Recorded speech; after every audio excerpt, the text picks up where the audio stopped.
up with the idea for a new, possibly a series. I thought a Scotland A to Z would be quite a good idea, and I thought Scottish words is a favourite. We all love Scottish words.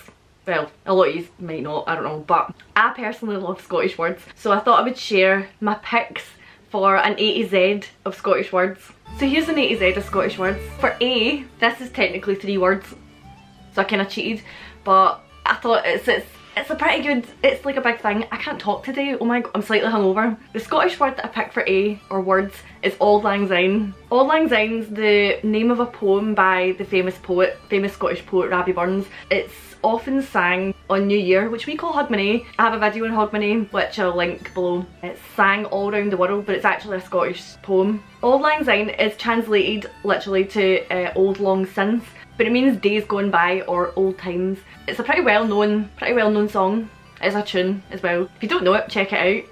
But you probably do know it because it's sang all around the world. B was very difficult because there's so many words that I love beginning with B. I didn't realise how many there were. I went with baw.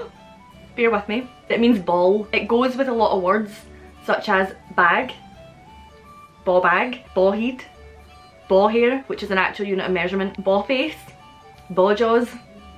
Baw goes with a lot of words and it gives us a lot of scope for different insults for each other. So baw is just a generally good, all round, literally, wow, word. C is something very relatable that I use often.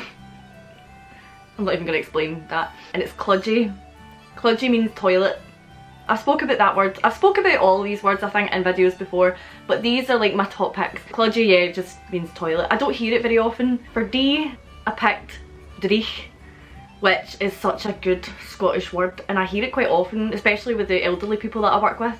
And dreich is the perfect description for Scottish weather because it means dull and dreary, bleak. You can't see my hand off camera, but I'm doing this. It's just a perfect word for Scottish weather and a word that we can use quite often. Part of it is actually quite nice right now, out the window, outside. For E, I had to go with Egypt. I had to. This is a word that's also used in Ireland, and there are forms of it in different places in America, but idiot is one of the best Scottish insults of all time. It just means idiot. For F, I quite like the word footer. Footer means, not that thing at the bottom of the page, footer means to mess about with or fiddle with, or like just to fidget. Sometimes I take a long time to leave the house because I'm footering, I can't even say it, because I'm footering about with stuff that I shouldn't be that sounds really bad. Sometimes I'm like messing about with things in the house that I'm just like, right, ignore it, I can just leave the house. For G, I picked gallus because it's such a good, I hear it quite often. If someone's gallus, they're bold and daring and reckless. You sometimes hear like, oh, he's pure gallus, or that was pure gallus, you know, that was bold. You know, it's just a word to describe someone or an action that is bold. For H, this is a word that a lot of you will definitely have heard before from the Proclaimers song 500 Miles. They say, and if I haver, oh, I know I'm going to be the man who's havering with you. Haver means to talk nonsense. If you're havering, you're talking crap, you're just talking loads of rubbish. For I, right, this is one that I've never heard, and I was really searching for something because I wanted something different that I hadn't really heard before rather than something that I've mentioned before in loads of other videos. So I picked the word, or words, Inky Pinky, and apparently it means a small beer. Obviously for J, I had to pick Jobby because I don't even need to explain why I've had to pick that word. Jobby means poo.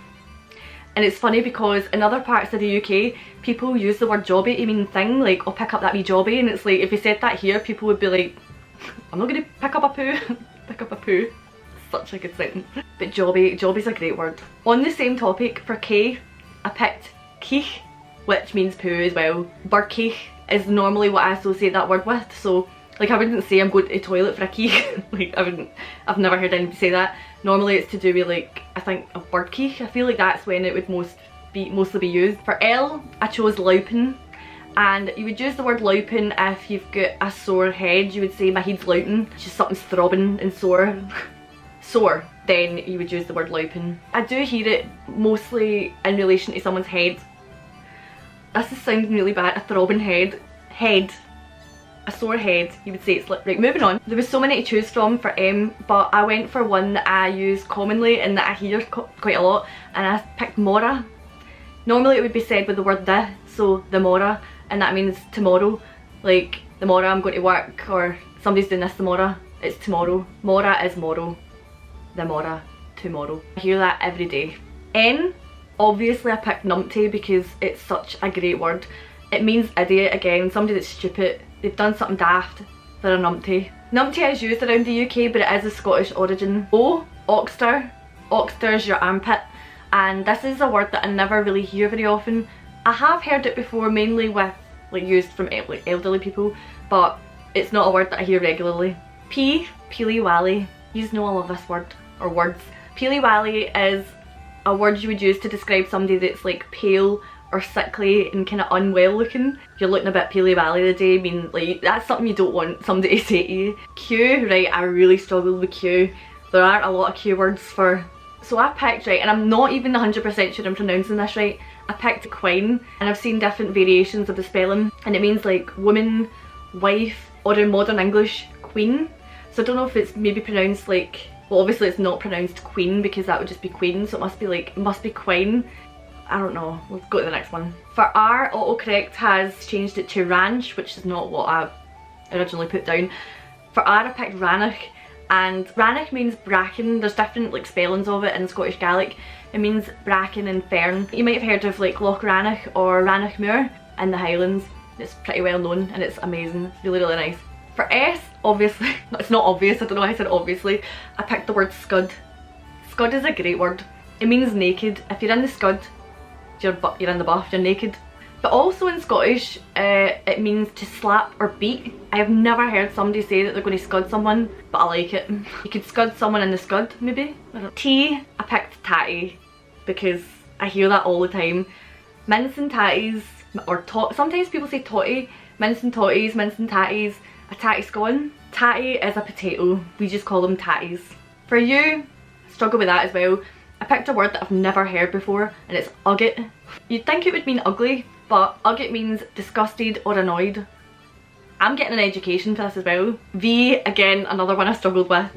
I picked the word vir, and apparently vir is an old Scots word that means force or strength. Every day's a school day. For W, I picked a word that I've mentioned before in a video. I think it was the words that I learned from work, from the elderly people that I work with. And I used to visit a woman who always said that she felt wabbit. It's a shame because wabbits, it's not a very positive word. It means you're exhausted and weak. And it's usually, you would usually use it after you've done some form of like strenuous exercise. But if you're wabbit, you're just feeling, oh, you have no energy, you're wabbit. There are no Scottish words beginning with X at all, so skip. For Y, I picked yin. It means one. I picked it because I do hear it regularly, and it's a word that you would say maybe with the word wee, the weein, the wee one. So like, pick up the weein, pick up the kid. Out of context, that sounds weird. Where's the weein? Where's your child at? Don't go around saying that. Or the biggin. Don't know who you would call the biggin, but olgin. There's a lot of uses for the word yin. Also, I couldn't find the word for Z.